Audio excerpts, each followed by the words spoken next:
Welcome to Hindi box toon, कहानियों का डब्बा, मस्ती और मैजिक। नवाबपुरा गांव में शाम के 7 बजने वाले थे और हर रोज की तरह आज भी चारों तरफ एक पुकार की आवाज गूंज रही थी। 7 बजने वाले हैं, सब लोग जल्दी से घर जाओ, अपने अपने घर जाओ। 7 बजने वाले हैं, सब लोग जल्दी से घर जाओ। हेलो अहमद, 7 बजने वाले हैं, सब लोग घर चले गए या नहीं? जी जी मालिक राजी, लगभग सब लोग चले ही गए। लगभग? तुम जानते हो ना 7 बजे के बाद क्या होता है, फौरन घर भेजो सबको। जी जी, आप फिक्र मत कीजिए, 7 बजने से पहले मैं सभी को घर भेज दूंगा। ठीक है, तुम भी जल्द घर चले जाना। जी मालिक राजी, कल मिलते हैं। इब्राहिम, 7 बजने वाले हैं, जल्दी जाओ और सारे खिड़की दरवाजे ठीक से बंद कर दो। हाँ अब्बू। 7 बजने वाले हैं, सब लोग जल्दी से घर जाओ। 7 बजने वाले हैं, सब लोग जल्दी से घर जाओ। अरे चलो रे सब, दुकानें बंद हो गई हैं अब। अरे खाला, जरा एक चाय तो पिला दो। अरे पागल, तुम्हें पुकार सुनाई नहीं दी क्या? 7 बजने वाले हैं, जल्दी से घर भागो वरना। अरे बुढ़िया, तुम बहुत सोचती हो, ये सब बस फालतू की बातें हैं, इतना दिमाग मत लगाया कर। बब्बन बेटे, तुम्हारे साथ बहस करने का वक्त नहीं है मेरे पास। बेहतर होगा कि 7 बजने से पहले तुम अपने घर पहुंच जाओ, क्योंकि अगर रास्ते में वो मिल गए ना तो दोबारा यहाँ मत आना, क्योंकि मैं दरवाजा नहीं खोलूंगी, समझ गए? जाओ यहाँ से अब। हाँ हाँ, जाता हूँ। खाला, सब लोग घर चले गए ना? हाँ, सब चले गए, तुम भी जल्दी जाओ। ठीक है, आप भी याद से खिड़की दरवाजे बंद कर लेना। रोज फोन करके यही बोलते हो तुम। अरे 7 महीनों से गांव में कुछ नहीं हुआ तो अब क्या हो जाएगा? 7 महीने जो हुआ था वो दोबारा भी हो सकता है, इसलिए सावधानी जरूरी है। अब्बू, हाँ। सारे खिड़की दरवाजे लगा दिए। और पर्दे लगाए? पर्दे क्यों, खिड़कियां लगा तो दी हैं। और वैसे भी वो लोग तो तभी अंदर आ सकते हैं ना जब उन्हें अंदर बुलाया जाए, तो फिर। इब्राहिम, होश में हो तुम क्या बोल रहे हो? अरे हम पर्दे उनसे छिपने के लिए थोड़ी लगाते हैं, बल्कि इसलिए लगाते हैं ताकि हम उन्हें ना देख सकें, उनसे बात न कर सकें और उनके बहकावे में ना आ सकें। ये गलती बहुत से लोगों ने की थी, उनके साथ क्या हुआ ये पूरा गांव जानता है, इसीलिए अच्छा होगा कि हम वो गलतियां ना दोहराएं। अब्बू, क्या अम्मी के साथ भी ऐसा ही कुछ हुआ था? क्या वो भी? 7 बज गए हैं, जाओ जल्दी से जाकर पर्दे लगाओ, वो लोग अब आते ही होंगे। मलिक राजी की बात मानकर इब्राहिम खिड़कियों पर पर्दे लगाने के लिए चला गया, पर अभी वो पर्दे लगा ही रहा था कि उसने ऐसा कुछ देखा जो। अम्मी, आप? हाँ बेटा, मैं ही हूँ, मैं तुमसे मिलने आई हूँ। पर आप तो मर गई थी ना? नहीं तो, देखो मुझे, मैं तो जिंदा हूँ। लेकिन अब्बू ने तो बोला कि आप मर चुकी हो। तुम्हारे अब्बू झूठ बोल रहे हैं बेटा। मतलब आप मरी नहीं हो? नहीं, मैं तो बस रास्ता भटक गई थी, आज बहुत मुश्किल से तुम्हारे पास आ पाई हूँ, बस तुमसे मिलने। चलो मुझे अंदर आने दो, 7 बज गए हैं, वो लोग आते ही होंगे। हाँ, मैं अब्बू को बताता हूँ। नहीं, अब्बू को क्यों बुला रहे हो? वो मुझे देख तो पाएंगे नहीं, और जब तक मैं उन्हें समझाऊंगी तब तक तो बहुत देर हो जाएगी, इसलिए तुम ही जल्दी से दरवाजा खोल दो, जाओ। पर अब्बू ने 7 बजे के बाद दरवाजा खोलने से मना किया है। बेटा, मेरे पास ज्यादा वक्त नहीं है, मैं ज्यादा देर तक बाहर नहीं रह सकती। तुमने दरवाजा नहीं खोला तो? नहीं, मैं खोलता हूँ। थैंक यू बेटा। इब्राहिम घर के दरवाजे पर पहुंचा और दरवाजा खोल दिया, पर जब उसने सामने किसी को नहीं देखा तो उसने अपनी अम्मी को आवाजें लगानी शुरू की। अम्मी, अरे अम्मी कहाँ गई? अम्मी कहाँ हो? इब्राहिम अम्मी को अपनी तरफ आते देख ही रहा था कि तभी मालिक राजी ने एकदम से घर की लाइट्स बंद कर दी। लाइट के अचानक बंद होते ही इब्राहिम पीछे पलटा तो उसके सामने अंधेरे में मालिक राजी खड़े थे, जो इब्राहिम को चुप रहने का इशारा कर रहे थे। जल्दी आओ ना इब्राहिम। इब्राहिम बेटा, अरे कहाँ चले गए तुम? देखो मैं आ गई, मुझसे नहीं मिलोगे? इब्राहिम, अम्मी तुम्हें आवाज लगा रही है। अम्मी आवाज लगा रही थी, पर इब्राहिम वहां था ही नहीं, क्योंकि मालिक राजी ने उसे बगल वाले कमरे में छिपाकर दरवाजा बंद कर दिया था।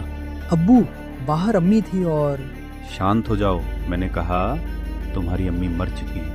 और अब्बू, उन्होंने तो बोला कि वो जिंदा है। इब्राहिम बेटा, तुम अंदर हो ना? दरवाजा नहीं खोलोगे? तुम्हारी अम्मी आ गई, दरवाजा खोलो बेटा।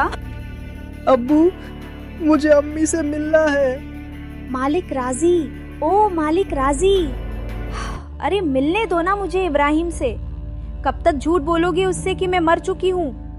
मालिक राजी, आप सुन रहे हो ना? तुम्हें अगर सच में लगता है कि वो तुम्हारी अम्मी हैं, तो उनसे कल सुबह मिल लेना, ठीक है? अभी के लिए शांत हो जाओ। पर अब्बू, अम्मी ये क्या बोल रही हैं? शांत रहो इब्राहिम, कल सुबह मैं तुम्हें सब समझा दूंगा, पर अभी के लिए चुपचाप आंखें बंद करो और सो जाओ।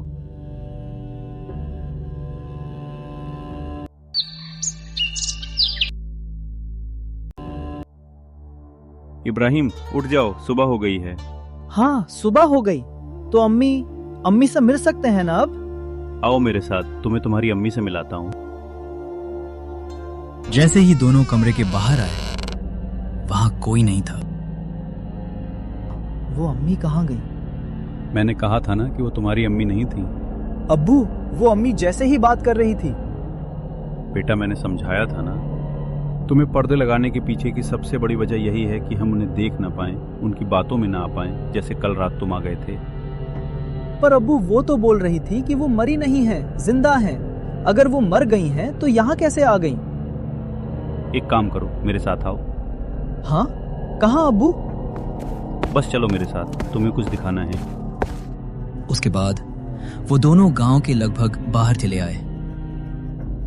अब्बू, हम लोग यहाँ क्यों चले आए? बताता हूँ, पर पहले आसपास देखकर ये बताओ कि यहाँ तुम्हें क्या दिख रहा है।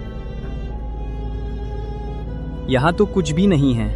आसपास बहुत सारे पेड़ हैं, सामने गांव से बाहर जाने का रास्ता है, और पास में बब्बन भाई का घर है। तुम्हें कहीं पर कोई बस दिख रही है क्या? हाँ, वो उस तरफ एक पुरानी सी बस है। क्यों? बेटा, ये वही जगह है जहाँ तुम्हारी अम्मी की मौत हुई थी। हाँ, उस दिन हमें शहर से लौटने में देरी हो गई थी और गांव पहुंचते पहुंचते सुबह के 4 बज गए थे। सूरज निकलने में थोड़ा वक्त था, तो गांव के सभी घरों के खिड़की दरवाजे बंद ही थे। इसीलिए सुबह होने तक हमारे पास झाड़ियों में छिपे रहने के अलावा कोई रास्ता नहीं था। हम लोग एक झाड़ के पीछे छिपे ही थे कि मैंने तुम्हारी अम्मी की एक आवाज सुनी। मालिक राजी उस रात की भयानक कहानी सुना रहा है। क्या हुआ मालिक राजी? उन्होंने हमें देख लिया है, हमें कहीं और जाना पड़ेगा। हाँ, पर कहाँ? आसपास कोई घर है? घर तो है, पर मुझे नहीं लगता कि अभी कोई दरवाजा खुलेगा। तो अब क्या करें? वहाँ एक पुरानी सी बस है, हम उसमें जाकर छिप सकते हैं। हाँ ठीक है, चलो। तो वो दोनों फटाफट उस बस के पास पहुंच गए। मैं तो बस के अंदर चला गया, पर तुम्हारी अम्मी मेरे पीछे नहीं आ पाई। पर फिर क्या हुआ? क्योंकि वो बाहर खड़े होकर किसी से बात करने लगी। क्या हुआ बेटा, क्यों रो रहे हो? मालिक राजी बताते हैं कि कैसे उनकी बीवी मरियम धोखे का शिकार हुई। मुझे बहुत डर लग रहा है, मैं बाहर अकेली छूट गई। मेरा घर बहुत दूर है। अरे बेटा, रो मत, एक काम करो, मेरे पास आओ। हम लोग इस बस में छिप जाएंगे, फिर वो लोग हमें नहीं ढूंढ पाएंगे।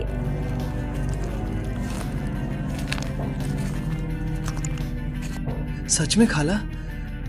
कोई नहीं ढूंढ पाएगा? हाँ, पक्का कोई नहीं ढूंढ पाएगा। आ जाओ। शुक्रिया खाला, पर मैंने तो आपको ढूंढ लिया।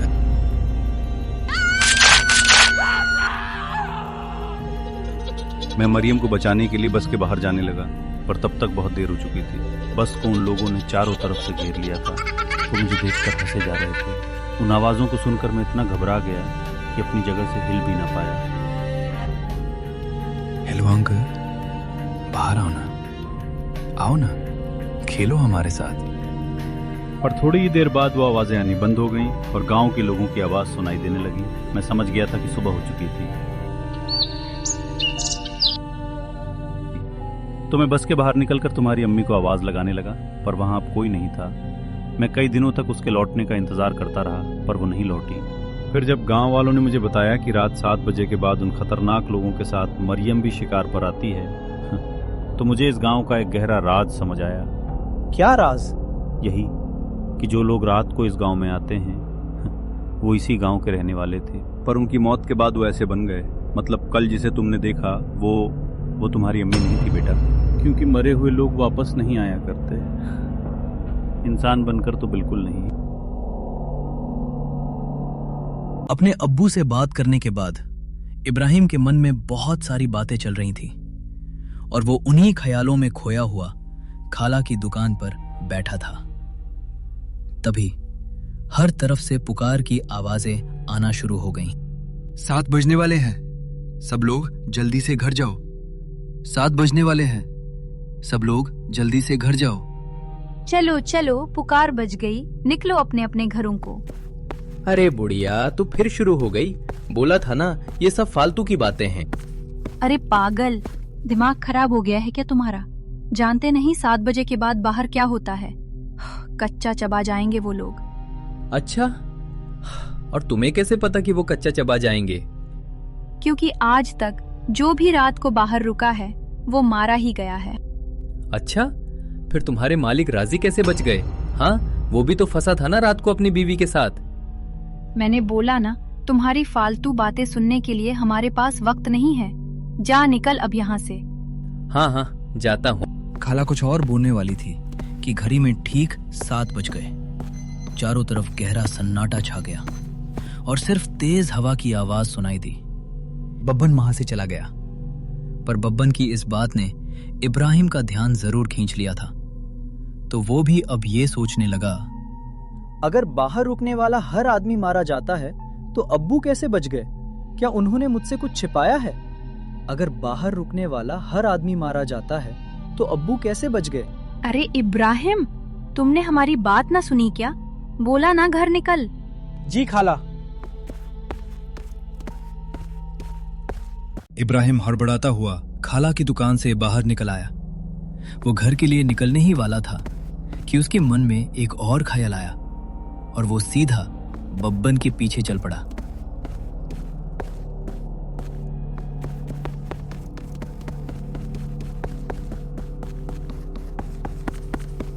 बब्बन भैया!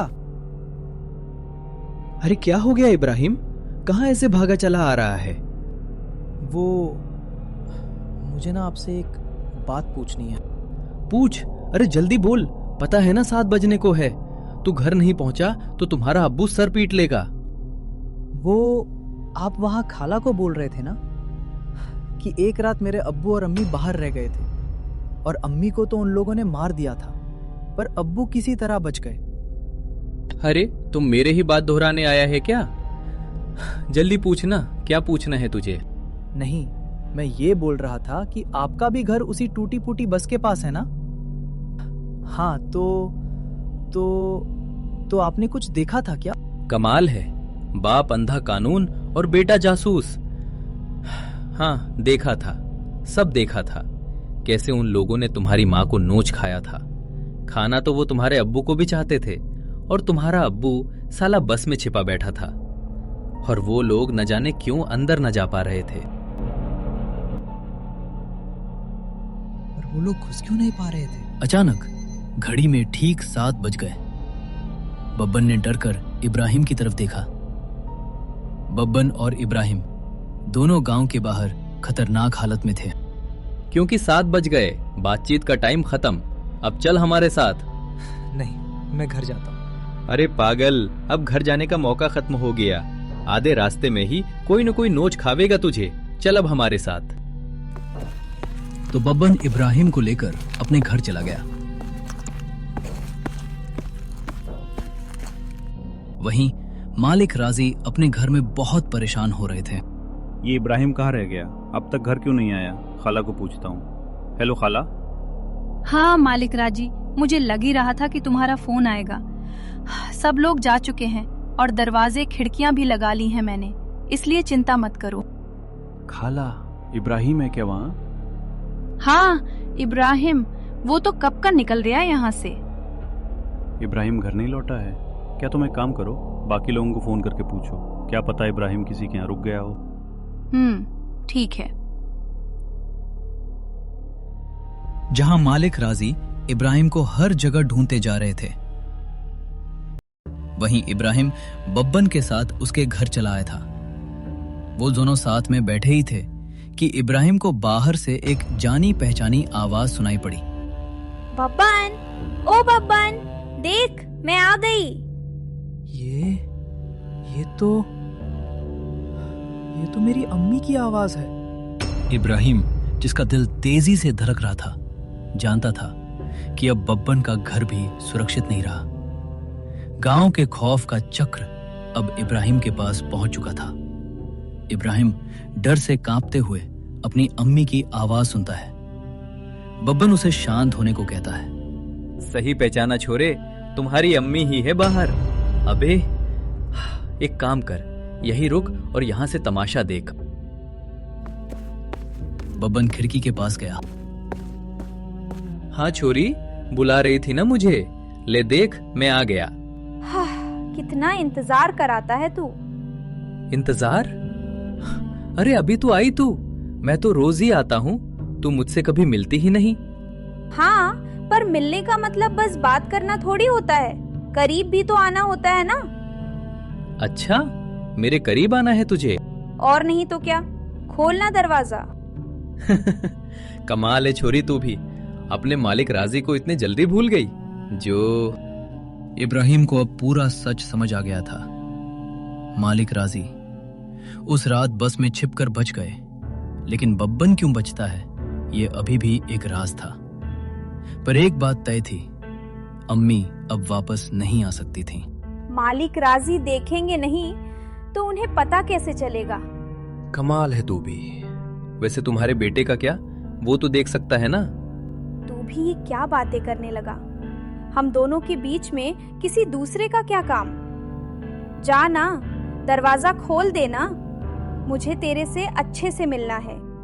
अच्छा चल ठीक है, खोल ही देता हूँ दरवाजा। अब बब्बन दरवाजा खोलने जा ही रहा था कि इब्राहिम ने उसे रोका। बब्बन भैया, दरवाजा मत खोलना, वो मेरी अम्मी नहीं है। अरे यो बात तो मने भी पता है, यो तुम्हारी माँ तो अब बिल्कुल ना रही। अरे बब्बन भैया, मैं सच कह रहा हूँ, वो इंसान नहीं है। वो इंसान है या नहीं, ये तो तुझे अभी पता चल जाएगा, तू बस देखता जा। इब्राहिम के होश उड़ गए। इब्राहिम को समझ आ गया था कि बब्बन और मालिक राजी दोनों ने उस रात को छिपाया था, और अब इब्राहिम भी उस खौफनाक राज का हिस्सा बन चुका था। बब्बन ने दरवाजा खोल दिया। सामने अम्मी खड़ी थी, पर तभी कुछ अजीब हुआ। उसकी अम्मी दरवाजे पर खड़ी थी, पर अंदर नहीं आ रही थी। आ छोरी, मिलना था ना मेरे से, आजा अंदर आजा। क्या हो गया, रुक क्यों गई, आजा अंदर। तू बाहर क्यों नहीं आ जाता बब्बन, मैं तुमसे यही मिल लूंगी। अरे अभी तो अंदर बुलाने को कह रही थी, अब बाहर बुला रही है। देख छोरी। इब्राहिम को अब पूरा सच समझ आ गया था। दरवाजा खुला होने पर भी वो लोग अंदर नहीं आ सकते थे जब तक उन्हें बुलाया ना जाए। इसीलिए मालिक राजी बच गए थे, और इसीलिए बब्बन रोज रात बाहर रहकर भी सुरक्षित था। आना तो तुझे ही पड़ेगा बब्बन, अब सोच ले तू भी, क्यों इतना इंतजार कराएगा, आ जाना बाहर। बब्बन अम्मी को अंदर आने की चुनौती दी, लेकिन वो दरवाजे से अंदर नहीं आ पा रही थी। इब्राहिम के मन में बहुत सारे सवाल उठने लगे थे कि उसकी अम्मी घर के अंदर क्यों नहीं आ रही थी, और वो बार बार बब्बन को बाहर क्यों बुला रही थी। इब्राहिम धीरे धीरे बब्बन के पास पहुंच गया, पर इससे पहले कि वो बब्बन से कुछ पूछता, मरियम ने उसे देख लिया और वो बोली, अरे बेटा इब्राहिम, तुम भी यहाँ हो, आओ ना, अम्मी से नहीं मिलोगे। कल हम मिल नहीं पाए थे ना? आ जाओ, आज मिलते हैं। देखो, बाहर तुम्हारे साथ खेलने के लिए इतने सारे बच्चे भी हैं। हम खूब मजे करेंगे। आ जाओ बेटा। इब्राहिम को डर तो बहुत लगा, पर उसने मरियम की बातों पर ध्यान ना देते हुए बब्बन से पूछा, बब्बन भैया, दरवाजा तो खुला है और आपने अम्मी को अंदर आने को भी बोल दिया है, फिर वो अंदर क्यों नहीं आ रही है? और ये बच्चे भी बाहर ही खड़े हैं, क्यों? समझदार लागे तुम सही सवाल पूछना चाहने हैं। हाँ, मतलब यो कि जिस रात मैंने तुम्हारी माँ को मरते हुए देखा, उस रात मैं भी यही सोच रहा था कि आखिर इन लोगों ने तुम्हारे अब्बू को क्यों नहीं मारा, वो बस के अंदर क्यों ना गए। पहले तो मुझे कुछ समझ नहीं आया, पर फिर मुझे जवाब मिल गया। क्या जवाब? वो देख। हाँ, यू है पाक ताबीज। यही वो चीज थी जिसने तुम्हारे अब्बू की जान बचाई थी। बस के अंदर यही लटकी हुई थी। मुझे इसके पीछे की वजह तो ना मालूम है, पर इतना जरूर पता है कि इस पाक ताबीज को दरवाजे पर टांग दो तो ये लोग चाह कर भी घर के अंदर नहीं घुस पाएंगे। सच में? और नहीं तो के। इब्राहिम ने बब्बन से आखिरी सवाल पूछा, तो आपको पक्का पता है कि ये इसी ताबीज के कारण अंदर नहीं आ पाएंगे? सारी जांच करने के बाद ही अपने दरवाजे पे टांगा है इस पाक ताबीज को, समझ गया? तभी बब्बन का फोन बजता है। ये ले, तुम्हारे बाप ने फोन मिला दिया। हेलो, हाँ मालिक राजी।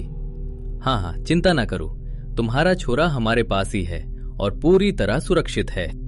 बब्बन बिना कुछ बोले दरवाजा बंद कर देता है और अम्मी की आवाज बाहर चीखती रह जाती है।